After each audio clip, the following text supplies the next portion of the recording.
Dreams turned to dust, the price of failure. BR, the airport that couldn't. First on our list is the infamous Berlin Brandenburg Airport in Germany, or, as it's known in some circles, the concrete testament to bureaucratic incompetence. Initially set to open in 2011, this ambitious €7 billion project faced so many delays it became a running joke, a global embarrassment. But why did it fail so spectacularly? Well, buckle up, because it's a bumpy ride through the world of technical complications. Imagine this. You've built a state-of-the-art airport, shiny and new, ready for the jet-setting masses. But wait. The fire safety systems have a nasty habit of mistaking a rogue sausage for a four-alarm inferno. And the cabling, let's just say the electrician called in sick the day they explained the concept of safety standards. Add in a heaping dose of management issues. Picture, if you will, a revolving door of leadership, each new manager more clueless than the last. After nearly a decade of delays, redesigns and enough finger-pointing to make a proctologist blush, the airport finally opened in 2020. The cost? Oh, just a breezy €10 billion, more than double the original budget. The Berlin Brandenburg Airport, a true lesson in how not to build an airport. Concorde, the sound of bankruptcy. Next, we turn to the skies with the Concorde supersonic jet, once the epitome of luxury travel. A marvel of modern engineering, a symbol of human ingenuity, and a roaring testament to the fact that we can, in fact, make an incredibly loud, incredibly expensive plane that loses money on every flight. Despite its groundbreaking technology and sleek design, the Concorde was plagued by financial woes from the start. Developed by the British and French governments in the 1960s, this project cost a staggering $1.3 billion, which, just to put that into perspective, is over $10 billion in today's money. The investment was enormous and the expectations were sky high. But hey, who needs educated citizens when you can travel from New York to London in less time than it takes to watch a movie? The allure of cutting travel time in half was irresistible to many. Now, let's be clear, the Concorde was a technological marvel, a shining example of what happens when engineers are given too much money and not enough oversight. It was a masterpiece of aerodynamics and engineering. But alas, even the most impressive feats of engineering can't outrun the cold, hard realities of economic issues. The operational costs were astronomical. The 1970s oil crisis wasn't exactly kind to a gas-guzzling behemoth like the Concorde. The spike in fuel prices hit the Concorde particularly hard. Fuel costs soared higher than the plane itself, and suddenly those champagne-soaked flights started to look a lot less appealing. The luxury experience couldn't justify the skyrocketing expenses. And if that wasn't enough, there was also the pesky issue of public perception. Safety concerns began to overshadow the Concorde's once glamorous image. The tragic crash of Air France flight 4590 in 2000, which killed 113 people, was a stark reminder that even the most advanced technology can fail. The incident was a devastating blow to the Concorde's reputation. The Concorde's reputation, once soaring high on the wings of innovation, came crashing down to earth. The public's confidence was shattered. Lawsuits followed the 2000 crash, and the Concorde, once a symbol of progress, was permanently grounded in 2003. The legal battles were lengthy and costly. It was the end of an era, the end of supersonic commercial travel. The Concorde now rests in museums, a relic of a bygone age of aviation ambition. At Chapter 3, Fukushima, a disaster foretold. From the heights of luxury air travel, we descend into the depths of human tragedy with the Fukushima Daiichi nuclear plant in Japan.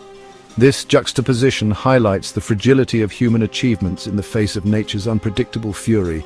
This wasn't just a project failure, it was a catastrophe, a stark reminder that even the most advanced societies are vulnerable to the awesome power of nature and human error.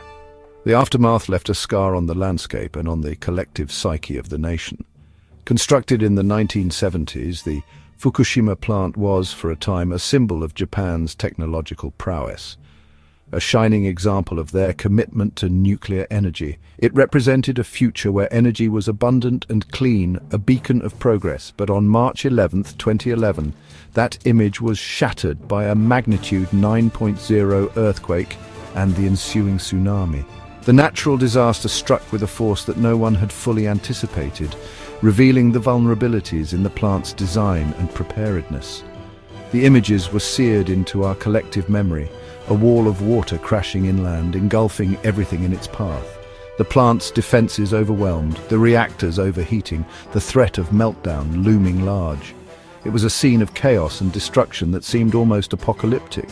The flooding caused multiple meltdowns, explosions that ripped through the reactor buildings, and a massive release of radiation into the surrounding environment. The scale of the disaster was unprecedented, with far-reaching consequences. It was a disaster of unprecedented scale, forcing the evacuation of over 150,000 people from their homes. Entire communities were uprooted, leaving behind ghost towns and a haunting silence. The estimated cost of damages, decontamination, and compensation is a staggering $200 billion, and that number continues to climb as the cleanup efforts drag on. The financial burden is immense, but the human cost is incalculable. In the aftermath of the disaster, investigations revealed a litany of failures, a cascade of errors that led to this preventable tragedy. The scrutiny uncovered systemic issues and a lack of preparedness that exacerbated the crisis. TEPCO had been warned repeatedly about the risks of a tsunami, but had failed to take adequate precautions.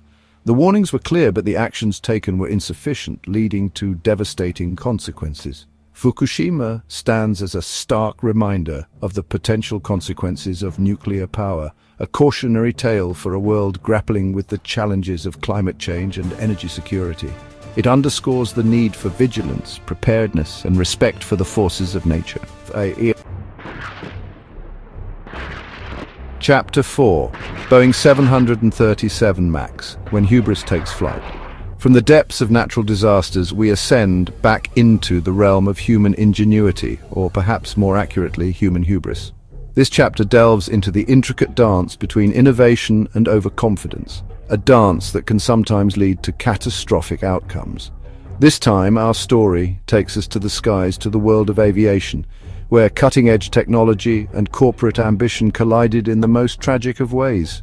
The aviation industry, known for its rigorous standards and relentless pursuit of safety, was about to face one of its darkest chapters. This is the story of the Boeing 737 MAX, a plane that was supposed to revolutionize air travel but instead became synonymous with disaster. It was a tale of high hopes and devastating failures, a stark reminder of the perils of unchecked ambition.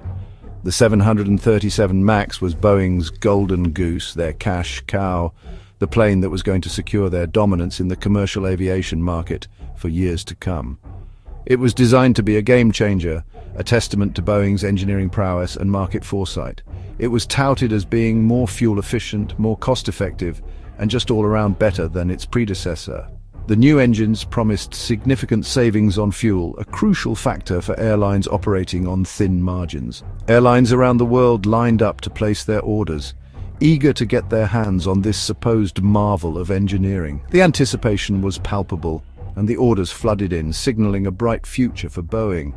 But beneath the sleek exterior, behind the marketing hype, there lurked a fatal flaw, a software glitch that would have devastating consequences. The Maneuvering Characteristics Augmentation System, or MCAS, was designed to enhance safety, but ended up being its Achilles heel.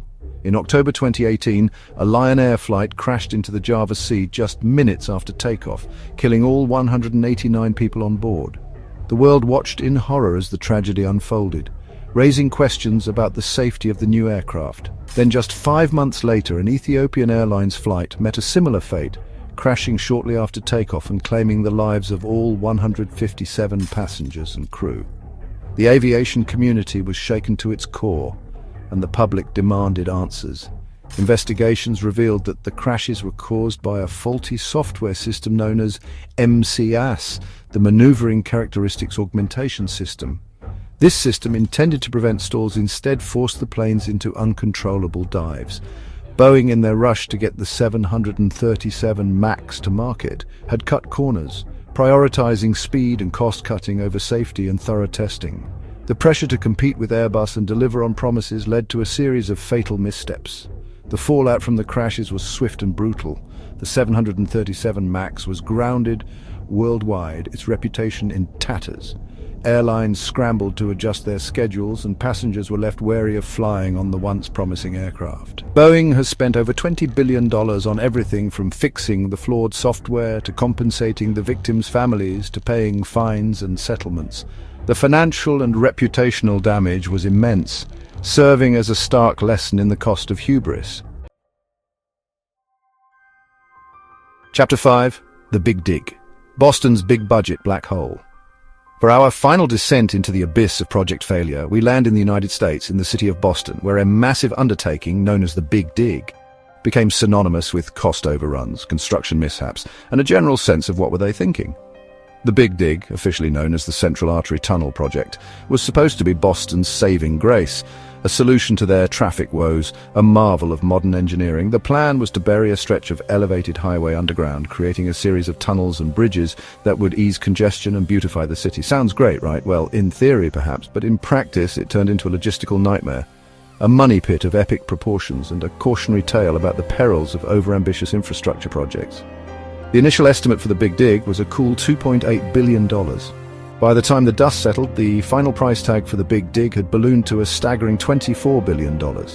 The Big Dig was plagued by a litany of problems, a veritable smorgasbord of construction calamities. There were leaks, ceiling collapses, and faulty materials. Contracts were awarded to cronies, oversight was lax, and accountability seemed to be nothing more than a foreign word. Over $400 million was spent settling lawsuits with contractors and victims of the various mishaps. While the Big Dig did eventually get finished, its legacy remains a controversial one.